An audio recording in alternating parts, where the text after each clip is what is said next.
السلام عليكم ورحمة الله وبركاته. أهلا وسهلا بإخواتي وحبايبي.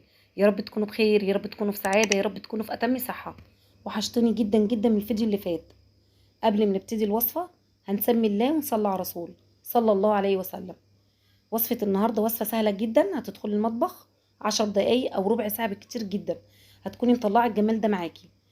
وصفة سهلة وهترطب على قلبنا كده في حر الصيف اللي احنا فيه. يلا بينا هنعمل الايه الوصفة الحلوة ديت. معايا كيلو لبن، ومعايا 3 معالق كبار مليانين كاسترد، واربع معالق سكر. انا هنا ضفت معلقتين تاني، فالسكر هنا حسب الرغبه. وهضيف معايا معلقه كبيره لبن بودره او معلقه كريم شانتيه. ما عندكش لبن بودره او كريم شانتيه مفيش اي مشاكل، عادي خالص. طبعا هدوب الكلام ده قبل ما اضيفه على النار، وهرفع الحله على النار وهدوب طبعا باستمرار، هقلب باستمرار لحد القوام ما يتقل معايا. في الاخر خالص هضيف كيسين فانيليا. بس طبعا انا الفانيليا عندي بضيفها في اخر اي حاجه، يعني عشان بحس ان بتحتفظ بالريحه بتاعتها يعني. بس كده هركن الكسر كده يهدى معايا ويبقى دافي، واكون حضرت الفاكهه بتاعتي. اي نوع فاكهه عندك ضيفيها في على الكاسترد. فاكهه دبلانه، فاكهه نوعين فاكهه، اي حاجه عندك ضيفيها. بس كده وصفه سهله جدا ولذيذه، بس طعمها حلو قوي.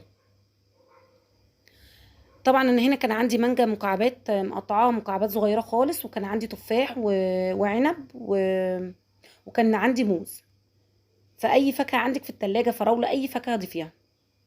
ممكن تضيفي كمان عليهم جلاش متحمص او ملفيه، هيبقى برضك طعمها حلو، او كنافه. مع الكلام ده هيدي طعم حلو قوي قوي قوي. بس انا ما كانش عندي، عايزه اضيفي برضك مكسرات جواها او على الوش، تزوقي بيها الوش يعني الاطباق. تمام، مفيش اي مشاكل، انا كلها افكار بس بديها لكم. تمام. برضك عايزه تضيفي صوصات، عايزه تسيبيها زي ما هي كده زي الفل، اللي يعجبك يا ست الكل. الافكار كتيره. طبعا هضيف سلطه هي مش سلطه فاكهه، هي شبه سلطه الفاكهه بس طعمها طبعا غيرها خالص.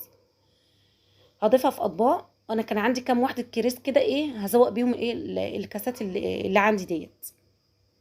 اللي وصل لحد هنا وما دوس لايك يدوس لايك كده من ايديه الحلوه، واللي ما اشتركش في القناه يشترك عشان عيلتنا كده تكبر بيكم. وكومنت كده حلو منكم تشجيعا ليا. وانا بحبكم في الله. طبعا هنغرف الحاجات الجميله دي كده مع بعضينا. الكاسترد بالفاكهه، زي ما قلت لكم مش شرط تزوقي على فكره. هما بس كان عندي كام واحده كده، قلت ازوق بيهم الكاسات يعني. عندك مكسرات، عندك اي حاجه عايزه تزوقي بيها زوقي. ما عندكيش زي ما قلت ما فيش اي مشاكل.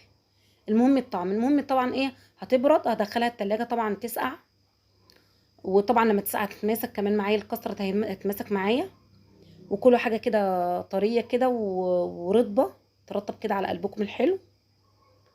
وان شاء الله انتظروني في وصفات، يعني ان شاء الله حلوة قوي بإذن الله. اسيبكم في حفظ الله، واقول لكم مع السلامة. مع السلامة، باي باي.